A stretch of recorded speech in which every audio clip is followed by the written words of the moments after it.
같이 사도신경 하심으로 살아계신 하나님 하나님께 우리의 신앙을 올려드리겠습니다. 전능하사 천지를 만드신 하나님 아버지를 내가 믿사오며 그 외아들 우리 주 예수 그리스도를 믿사오니 이는 성령으로 잉태하사 동정녀 마리아에게 나시고 본디오 빌라도에게 고난을 받으사 십자가에 못 박혀 죽으시고 장사한 지 사흘 만에 죽은 자 가운데서 다시 살아나시며 하늘에 오르사 전능하신 하나님 우편에 앉아 계시다가 저리로서 산자와 죽은 자를 심판하러 오시리라. 성령을 믿사오며 거룩한 공회와 성도가 서로 교통하는 것과 죄를 사하여 주시는 것과 몸이 다시 사는 것과 영원히 사는 것을 믿사옵나이다. 아멘. 우리 찬송가 432장 하나님께 올려드리겠습니다. 큰 물결이 설레는 어두운 바다 432장 하나님께 올려드립니다.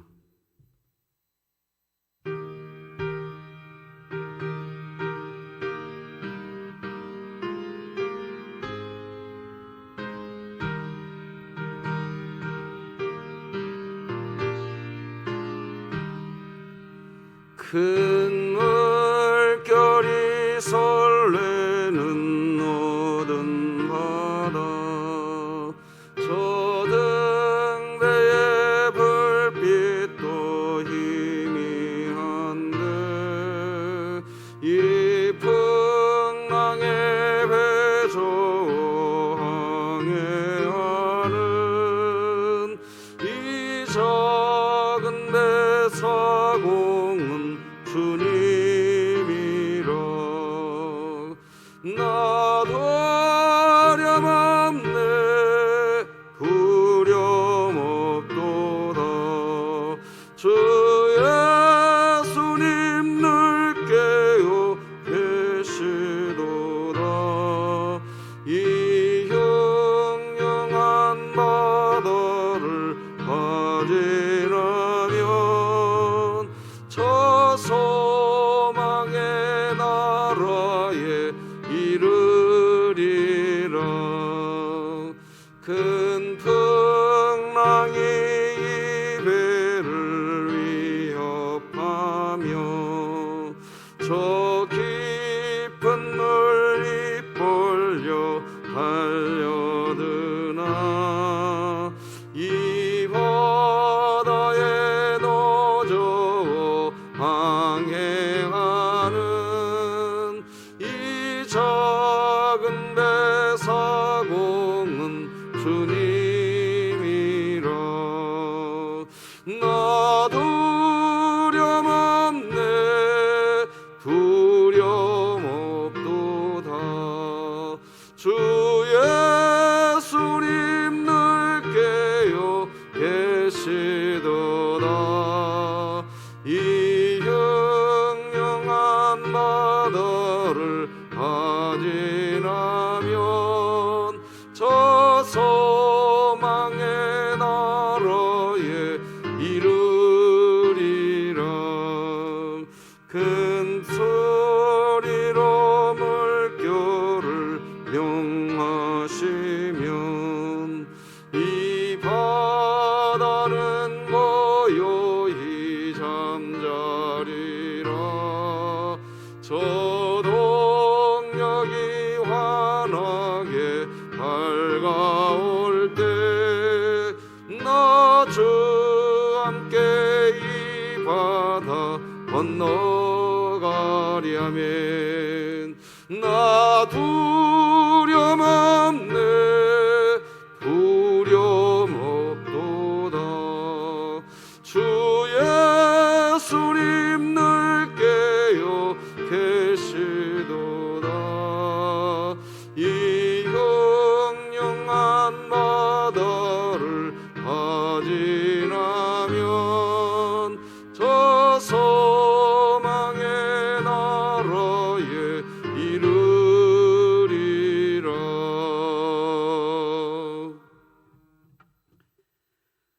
오늘 함께 나눌 하나님의 말씀은 구약성경 출애굽기 12장 37절에서 마지막 51절까지 말씀 되겠습니다. 출애굽기 12장 37절에서 51절, 저와 여러분이 한 절씩 교독하시겠습니다. 하나님의 말씀입니다. 이스라엘 자손이 라암셋을 떠나서 숫곳에 이르니 유아 외에 보행하는 장정이 60만 가량이요 수많은 잡족과 양과 소와 심히 많은 가축이 그들과 함께하였으며 그들이 애굽으로부터 가지고 나온 발교되지 못한 반죽으로 무교병을 구웠으니 이는 그들이 애굽에서 쫓겨남으로 지체할 수 없었음이며 아무 양식도 준비하지 못하였음이었더라. 이스라엘 자손이 애굽에 거주한 지 430년이라. 430년이 끝나는 그날에 여호와의 군대가 다 애굽 땅에서 나왔은즉 이 밤은 그들을 애굽 땅에서 인도하여 내심으로 말미암아 여호와 앞에 지킬 것이니 이는 여호와의 밤이라. 이스라엘 자손이 다 대대로 지킬 것이니라. 여호와께서 모세와 아론에게 이르시되 유월절 규례는 이러하니라. 이방 사람은 먹지 못할 것이나 각 사람이 돈으로 산 종은 할례를 받은 후에 먹을 것이며 거류인과 타국 품꾼은 먹지 못하리라. 한 집에서 먹되 그 고기를 조금도 집 밖으로 내지 말고 뼈도 꺾지 말지며 이스라엘 회중이 다 이것을 지킬지니라. 너희와 함께 거류하는 타국인이 여호와의 유월절을 지키고자 하거든 그 모든 남자는 할례를 받은 후에야 가까이 하여 지킬지니 곧 그는 본토인과 같이 될 것이나 할례 받지 못한 자는 먹지 못할 것이니라.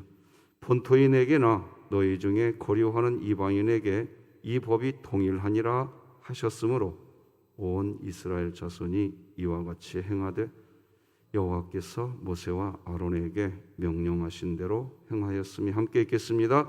바로 그날에 여호와께서 이스라엘 자손을 그 무리대로 애굽 땅에서 인도하여 내셨더라. 아멘.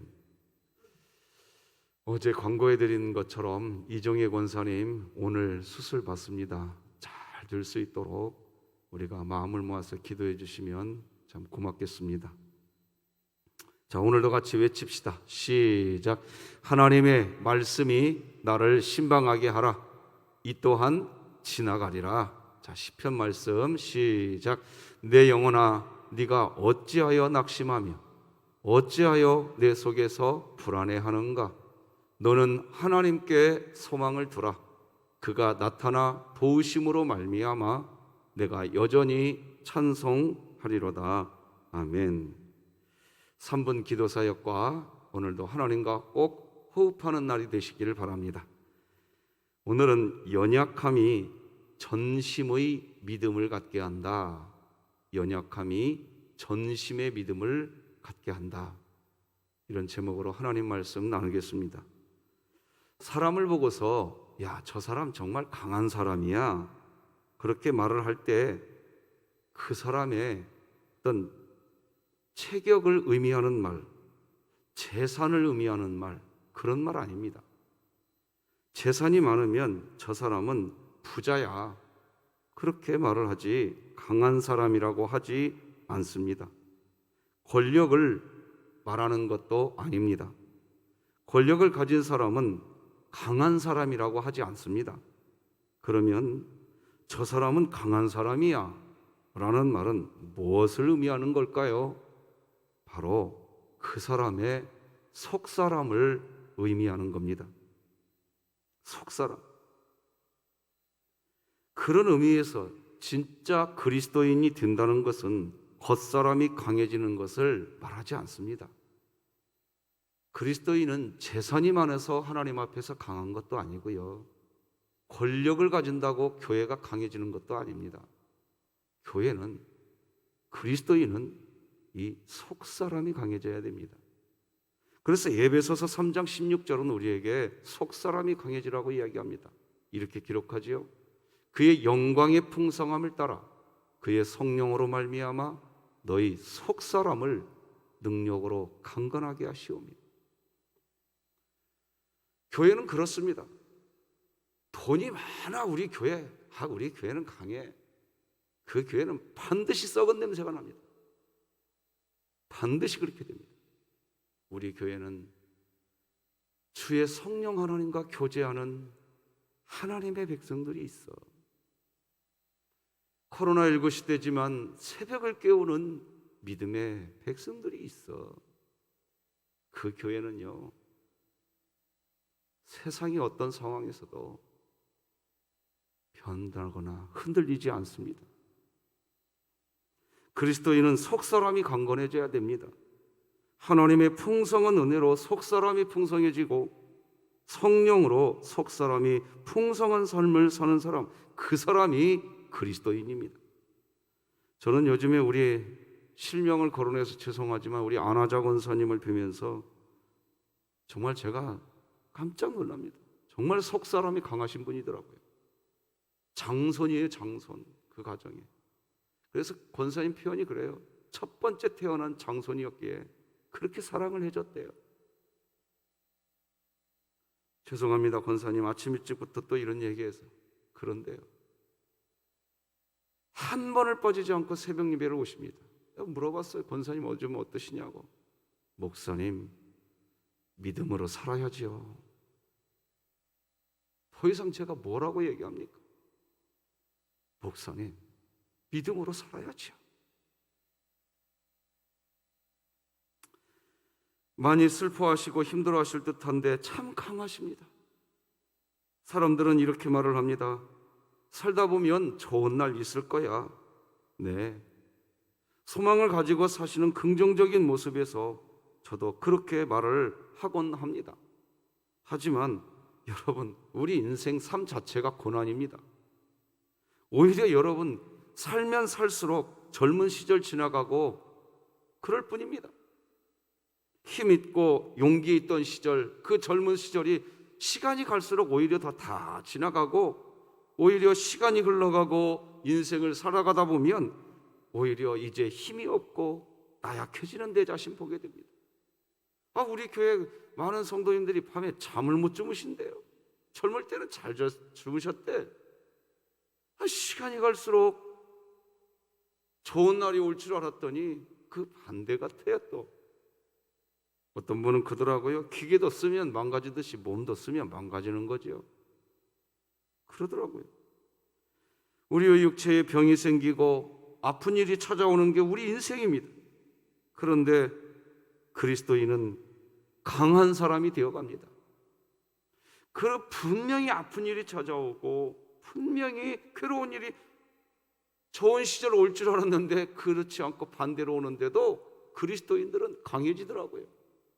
우리 다 같이 고린도후서 4장 16절 함께 읽겠습니다. 시작. 그러므로 우리가 낙심하지 아니하노니 우리의 겉사람은 낡아지나 우리의 속사람은 날로 새로워지도다. 오늘 본문 37, 39절에서 보여주는 것은 바로 이겁니다. 이제 애굽에서 나온 이스라엘 백성들의 모습이 오늘 본문에 나오거든요. 결코 나약한 본문이 아니에요. 옹졸하거나 힘없는 모습이 아니에요. 430년간을 정확하게 애굽에서 살았고, 물론 그 전체를 노예로 살지는 않았지만 노예로 산 기간이 훨씬 많다는 게 정설입니다. 애굽에서 나올 때 이스라엘 백성의 모습은 당당한 모습이었습니다. 노예였는데 말이에요. 당당한 모습만 있었던 게 아닙니다. 애굽의 노예로 살았단 말이에요. 그러면 무시당하는 인생을 살았다는 얘기고 가난한 삶을 살았다는 이야기인데, 그런데 그들이 애굽에서 나올 때의 모습은요, 그러지도 않아요. 장정만 해도 60만 가량이고 양과 소와 힘이 많은 가축이 그들에게 있었대요. 깜짝 놀라는 얘기예요. 37, 38절 같이 한번 읽어볼까요? 시작. 이스라엘 자손이 라암셋을 떠나서 숫곳에 이르니 유아 위에 보행하는 장정이 60만 가량이요 수많은 잡족과 양과 소와 힘이 많은 가축이 그들과 함께하였습니다. 분명히 가난한 자같이 보였는데 이게 무슨 말입니까? 이게 노예였잖아요. 왜 하나님은 이스라엘 백성이 애굽에서 나올 때의 모습을 이렇게 똑똑히 기록해 놨을까요? 400년간을 고향을 떠나 타향살이했던 이스라엘 백성들, 노예로 살았기에 그들의 입은 옷, 그들이 신은 신발, 그들이 먹고 사는 모습은 노예로 살았던 초라한 모습임에 틀림이 없습니다. 실제 그래서 성경은 그런 모습도 거짓없이 초라한 모습도 그대로 39절에 이렇게 기록합니다. 그들이 애굽으로부터 가지고 나온 발교되지 못한 반죽으로 무교병을 구웠으니 이는 그들이 애굽에서 쫓겨남으로 지체할 수 없었으며 아무 양식도 준비하지 못하였음이었더라. 자, 이 본문은 뭐냐? 급하게 나오느라고 초라한 모습이었지 이 정도의 설명일 뿐입니다. 지금 드린 말씀을 좀 잘 이해해 주시면 좋겠어요. 급하게 나왔으니까 이런 수준이었지 바로 그 앞에 37, 38절은요 분명히 노예였는데 가지고 나오는 게 풍성하게 이럴 데가 없어요. 그리고 여호와의 군대라고까지 표현하잖아요. 41절도 같이 한번 읽어볼까요? 시작. 430년이 끝나는 그날에 여호와의 군대가 다 애굽 땅에서 나왔은즉. 군대가 나왔대요. 군대가. 아니 가난한 인생을 살았잖아요. 초라한 인생을 살았잖아요. 그런데 그 마지막 애굽의 삶을 마무리하는 그 마지막 순간은 여호와의 군대였대요. 저는 이 모습을 보면서요 나중에 저와 여러분들이 우리 그리스도인들이 이 세상의 사명을 마치고 영원한 천국 본향에 들어갈 때의 모습, 그 모습을 상상하게 됩니다. 이 세상의 부귀 영화, 사치와 향락, 권세, 재물, 우리들이 이 세상 살아갈 때 두 손에 쥐고 있지 않아도 이렇게 새벽에 어떤 때에는 잠이 덜 깬 모습으로 예배당에 나오고 다른 사람들보다 화려한 옷을 입고 살지 못했어도 우리는 보이는 것을 믿는 삶을 살지 않았고 지금도 보이지 않는 영원한 생명을 믿고 살았던 그런 존재이기에 그렇게 우리는 그 마지막 날 마치 이스라엘 백성들이 분명히 노예로 살았는데 애굽에서 나오는 그 마지막 날의 모습은 여호와의 군대로 보였던 것처럼 우리들도 이 세상의 사명이 끝나서 하나님이 우리를 부르시는 날, 그날 너는 여호와의 군대였느니라. 제가 원고 쓸 때 여기서 아멘 나올 거야 라고 써놨는데 아멘이 안 나오네요. 그냥 혼자 용기 있게 설교할게요. 나는 이게 너무 가슴이 뛰더라고요. 이 모습이 우리는 무명한 자 같으나 유명한 자이고 근심하던 사람 같으나 기쁨 안에 있었던 사람이었고 가난한 자 같았으나 다른 사람을 오히려 부유하게 하는 자였고 아무것도 없는 자 같으나 모든 것을 가진 자였다. 우리 교회 새가족기 등록을 하면 성도님들이 1:1로 가르쳐 주십니다. 어떤 분은 참 바쁜 인생을 삽니다. 그런데 그 성도님을 통해서 그 새가족이 부유해지는 걸 보게 됩니다. 그 1:1 교사를 통해서 이제 등록한 그 새가족이 참 부유해지는 것을 저는 똑똑히 봅니다.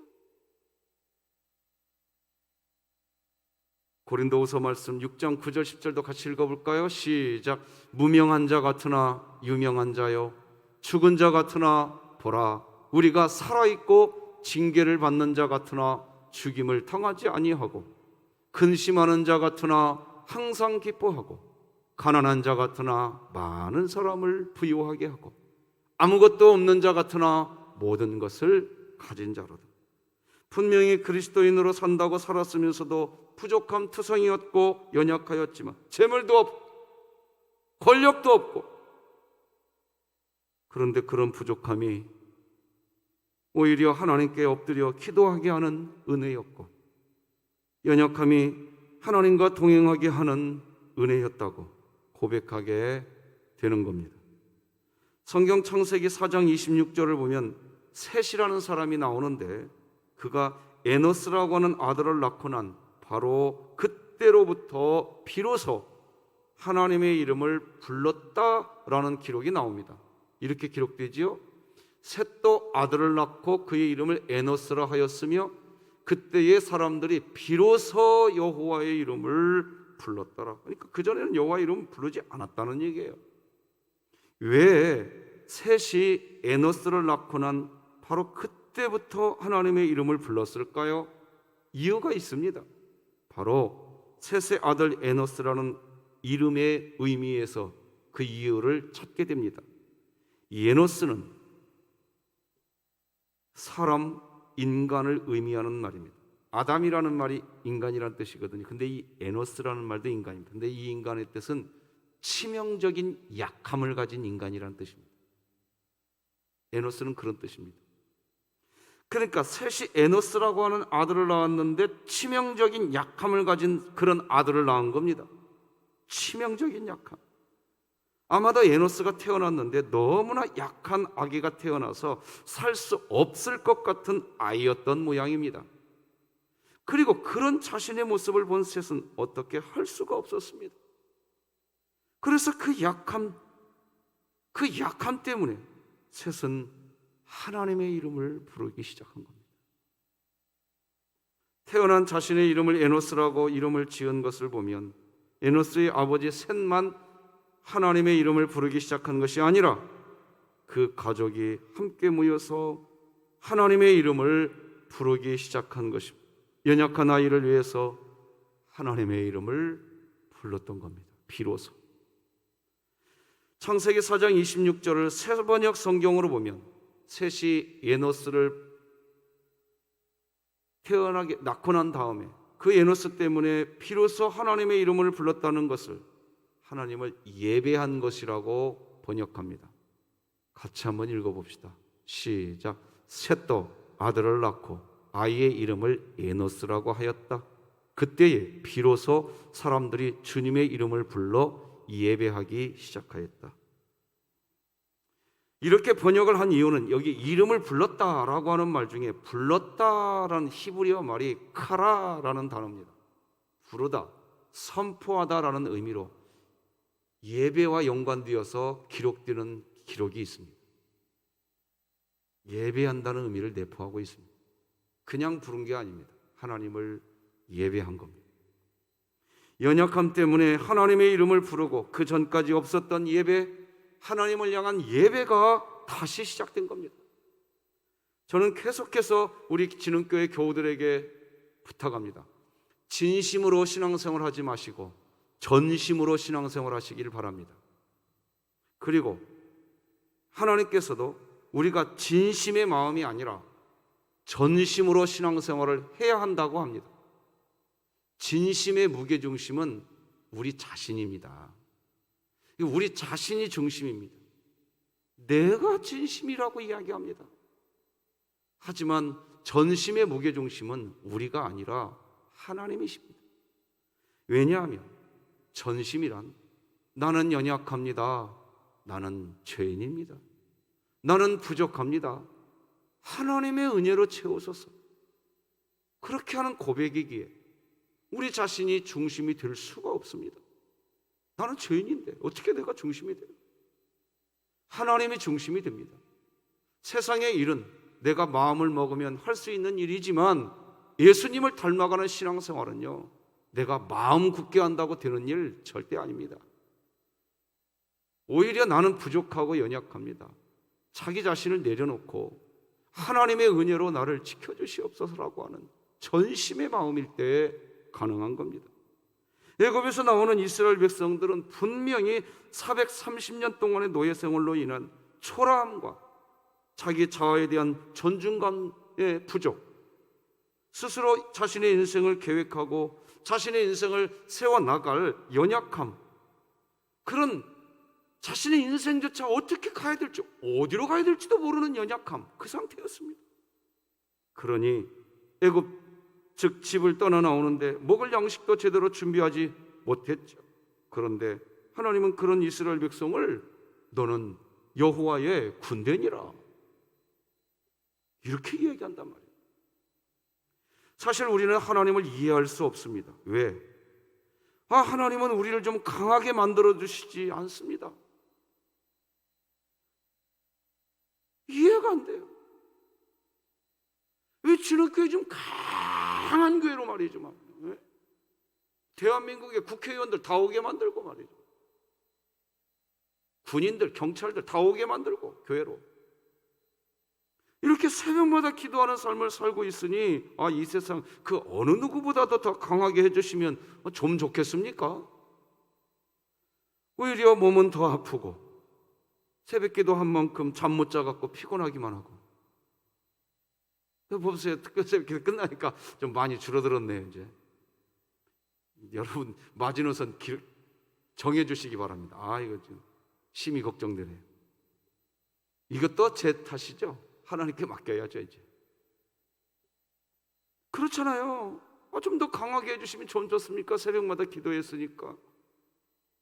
그런데 하나님은 우리를 강하게 만들어 주시지 않으십니다. 하나님은 우리를 더 강력한 인물로 만들어 주시지 않습니다. 오히려 하나님은 그리스도인들을 세상에서 박해받는 존재가 되게 하십니다. 이번에 코로나 연관해서 말이지요, 교회가 얼마나 많은 박해를 받았는지 모릅니다. 하나님은 왜 우리를 이렇게 이끄실까요? 왜 우리를 연약한 자리로 이끄실까요? 하나님은 연약함을 통해서 일하시는 분이시기 때문입니다. 그것을 우리에게 알려주시는 것입니다. 그러므로 교회가 교회됨을 유지하기 위해서 세상의 권력, 세상의 재물을 추구하는 것은 하나님의 뜻을 역행하는 겁니다. 지금도 이런 표현 죄송합니다.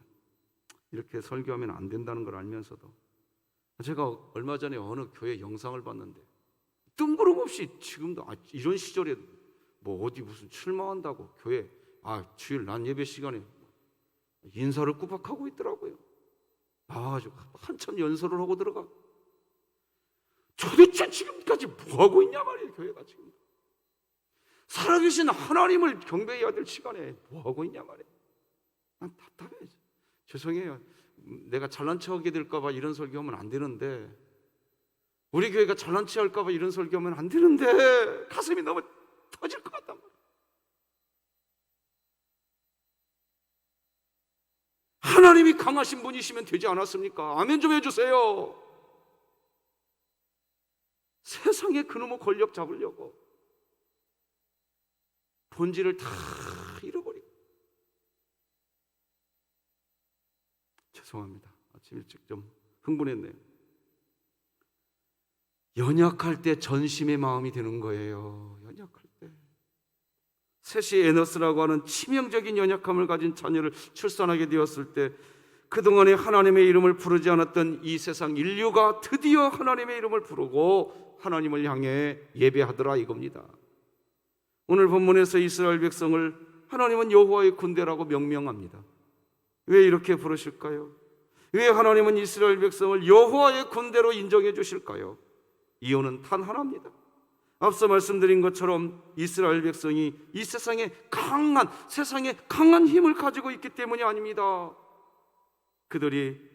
우리는 더 이상 하나님 노예로 살 수가 없습니다. 우리는 연약합니다. 우리는 너무 힘듭니다. 괴롭습니다. 하나님, 우리를 살려주십시오.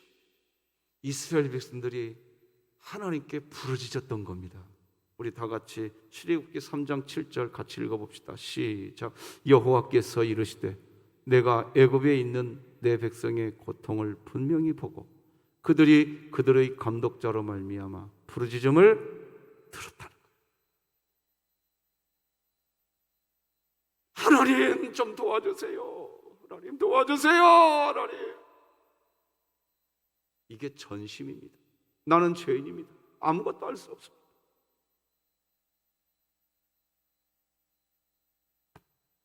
하나님 도와주십시오. 부르짖는 그 일을 이스라엘 백성들이 하나님께 부르짖는 것, 이게 뭘까요? 그게 넘어가는 은혜입니다. 그리스도인이 하나님께 부르짖는 일은 넘어가는 과정이며 은혜입니다. 넘어가는 과정에 버티는 일이 벌어질 겁니다. 견뎌야 되는 일들이 벌어질 것입니다. 단맛이 없습니다. 쓴맛만 있을 수 있습니다. 부르짖는 그 일을 그러나 지금도 하고 계시다면 여러분은 지금 넘어가고 있는 중인 겁니다. 믿으시기 바랍니다. 삶의 고난과 아픔, 괴로움을 견뎌내고 넘어가고 있는 겁니다. 넘어가는 유월절인 겁니다. 유월절은 넘어가는 은혜입니다. 하나님은 오늘 본문에서 모든 사람이 다 유월절을 지켜야 된다고 이야기합니다. 오늘 보면 43절로 49절을 좀 축약해서 좀 정리해 봤어요. 이렇게 읽어드리겠습니다. 여호와께서 모세와 아론에게 이르시되 유월절 규례는 이러하니라. 이방 사람들은 먹지 못할 것이나 각 사람이 돈으로 산 종은 할례를 받은 후에 먹을 것이며 너희와 함께 거류하는 타국인이 여호와의 유월절을 지키고자 하거든 그 모든 남자는 할례를 받은 후에야 가까이 하여 지킬지니 본토인에게나 너희 중에 거류하는 이방인에게 이 법이 동일하니라. 유월절을 지켜야 한다고 명령을 왜 하실까요? 한마디로 넘어가야 된다는 거예요. 고난을 넘어가고 고통을 넘어가고 아픔을 넘어가야 한다는 겁니다. 그런데 그렇게 넘어가는 일, 그 은혜를 이스라엘 사람들만 누리는 게 아니라 할례를 받은 사람이라면 누구든 이방이라고 해도 객이라고 해도 넘어가는 은혜를 누릴 수 있다는 겁니다. 그런데 감사한 것은 그렇게 하나님을 향하여 부르짖으면서 유월절 절기 안에 있는 사람은 한 사람도 예외 없이 다 넘어가는 은혜를 누리게 되더라는 겁니다. 51절 같이 읽어봅시다. 시작. 바로 그날에 여호와께서 이스라엘 자손을 그 무리대로 애굽 땅에서 인도하여 내셨더라. 결국 다 애굽의 종살이 노예살이를 다 넘어가 버렸다. 말씀 맺겠습니다. 저 사람은 강한 사람이야. 그런 말은 겉사람이 강하다는 게 아니라 속사람이 강하다는 겁니다. 그런 의미에서 참 그리스도인이 된다는 것은 속사람이 강해지는 겁니다. 그리스도인이라 할지라도 세월이 흘러가면 겉사람은 낡아집니다. 하지만 속사람은 새로워집니다. 왜 그리스도인은 세월이 흘러갈수록 속사람이 새로워질까요? 처음에는 내 자아로 꽉 채워져 있던 상태였지만 세월이 흘러가면서 성화의 구원, 예수 그리스도로 가득하기 때문에 속사람이 새로워지는 겁니다. 예수 그리스도로 가득 채워지는 것은 매일같이 하나님, 저는 죄인입니다. 저는 연약합니다. 하나님의 은혜로 채워주소서, 나를 도와주소서. 그렇게 하는 전심의 마음을 가진 그리스도인에게 주어지는 놀라운 하나님의 사랑입니다. 이스라엘 백성이 애굽에서 나올 때 그들은 가장 연약한 상태였지만 전심의 마음으로 하나님께 부르짖는 삶을 살았기에 하나님께서 그들을 여호와의 군대로 인정해 주신 것입니다. 우리의 삶의 연약함은 하나님을 향한 전심의 마음을 더 강하게 하는 은혜가 됩니다.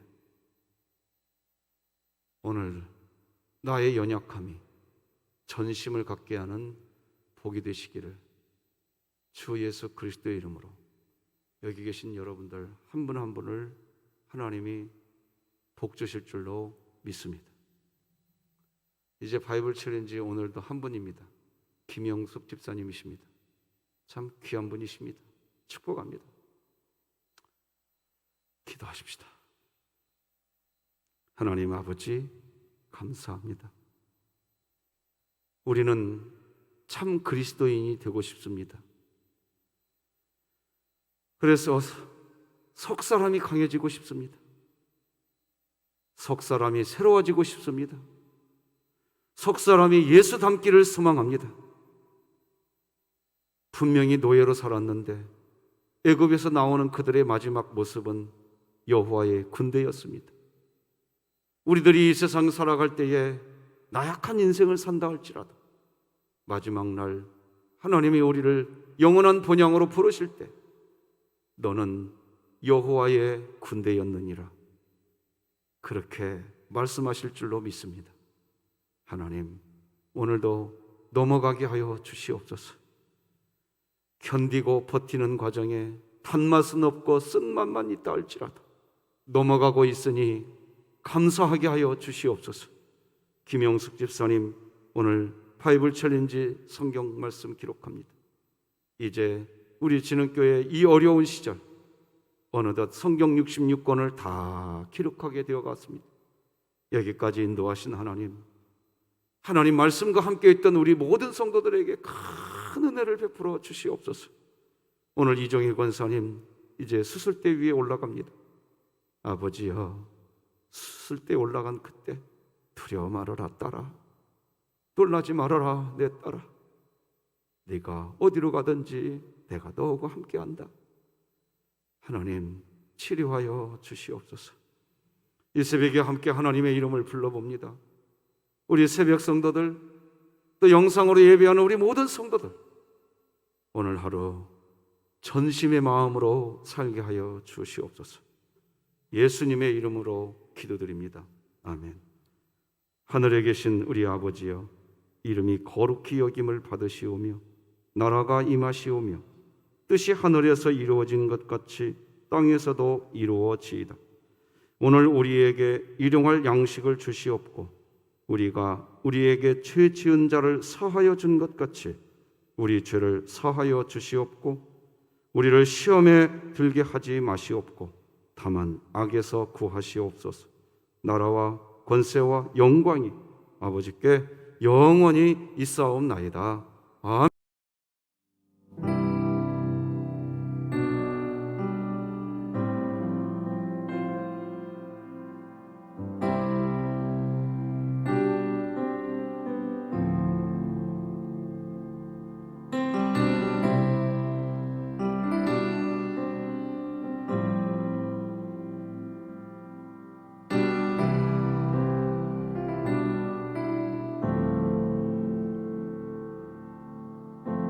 내 안에 가장 귀한 것 예수를 알미라.